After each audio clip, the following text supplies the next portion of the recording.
পেয়ারা চাষ আসলে অনেক লাভবান। আমি আমার ৩৯৯টা গাছে ৪ বছরে ১৮,৪০,০০০ টাকার পেয়ারা বাজারজাত করেছি। উচ্চ শিক্ষিত হয়েও চাকরির পেছনে না ছুটে জমি বর্গা নিয়ে থাই ৮ জাতের পেয়ারা চাষ করে বছরে লাখ লাখ টাকা আয় করছেন রাজশাহীর তরুণ উদ্যোক্তা মুস্তাক আহমেদ। প্রথম দিকে ৩০০ গাছ নিয়ে শুরু করলেও বর্তমানে তার ৩টি বাগানে প্রায় ১,৩০০ পেয়ারা গাছ রয়েছে। নিজের বেকারত্ব দূর করার পাশাপাশি কর্মসংস্থান সৃষ্টি করেছেন অনেক শিক্ষিত যুবকের। বাংলাদেশের সর্বপ্রথম থাই ৩ বলে একটা পেয়ারা জাত আসে। এটা আমাদের এই রাজশাহী উত্তরবঙ্গের মধ্যে একজন নিয়ে আসছিল, ওনার নাম হচ্ছে আলী হোসেন। তারপরে ওনার সাথে আমরা বসি একদিন যে আঙ্কেল, আমরাও আসলে শিক্ষিত সমাজ, কিন্তু চাকরি বাকরি বাংলাদেশে নাই, সেক্ষেত্রে আমরাও একটা কৃষির সাথে ইনভলভ হতে চাই। রাষ্ট্রবিজ্ঞান বিভাগ থেকে অনার্স শেষ করে বাণিজ্যিকভাবে পেয়ারা চাষ শুরু করেন রাজশাহীর পবা উপজেলার তেবাড়িয়া গ্রামের মুস্তাক আহমেদ। এলাকার একজন উদ্যোক্তাকে দেখে অনুপ্রাণিত হয়ে ১২ মাসি থাই পেয়ারা চাষ শুরু করেন তিনি।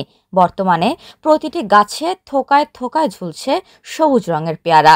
অতিরিক্ত ফলন হওয়ায় পেয়ারার ভারে নুয়ে পড়েছে ২.৫ থেকে ৩ ফুট উচ্চতার গাছগুলো। থাই ৫ উনি হচ্ছে আমাকে পেয়ারার গাছ দিয়েছিলেন। ৩৯৯টা গাছ আমি ১ বিঘা ২ কাঠা মাটিতে লাগিয়েছি। এরপরে ওনার ইনস্ট্রাকশনে আমরা সকল পরিচর্যা কাজগুলো করি। আমাদের এই গাছগুলোর বয়স প্রায় ১৪ মাসের মতো, কিন্তু ১৪ মাসের গাছে দেখেন পেয়ারার ডাল কিন্তু ভেঙে পড়ছে, এত পর্যাপ্ত পরিমাণ পেয়ারা। প্রথম দিকে পেয়ারা চাষে ক্ষতির সম্মুখীন হলেও পরবর্তীতে থাই পেয়ারা চাষের নিয়মকানুন জেনে চাষ শুরু করলে ৪ বছরে প্রায় ১৮ লক্ষ টাকার পেয়ারা বিক্রি করেন তিনি। নতুন উদ্যোক্তাদের উদ্দেশ্যে তিনি বলেন, আগে এই পেয়ারার চাষাবাদ সম্পর্কে ভালোভাবে জেনে তারপরে চাষ শুরু করলেই মিলবে সফলতা। আমি চাই যে বাংলাদেশের শিক্ষিত সমাজরা, আমাদের কৃষি প্রধান দেশে পেয়ারা চাষ আসলে অনেক লাভবান, যদি একটু সচেতনার সাথে করা যায়।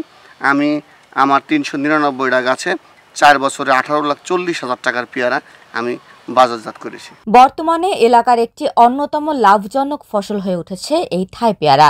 কীটনাশক মুক্ত হওয়ায় খেতে অনেক সুস্বাদু, তাই দিন দিন এর ব্যাপক চাহিদা বাড়ছে। প্রতি কেজি পেয়ারা পাইকারি দরে ৩০ থেকে ৫০ টাকায় বিক্রি করছেন বলে জানান তারা। প্যাকেট করব, করার পরে আমরা আড়তের মাধ্যমে ঢাকায় পাঠাবো। একটা ভালো লাভজনক ফসল, দামের দিক দিয়েও ভালো। ৫০ টাকা কেজি আমরা কিনছি আড়তের বাজার অনুযায়ী। উপমা রায়, সোনালী নিউজ।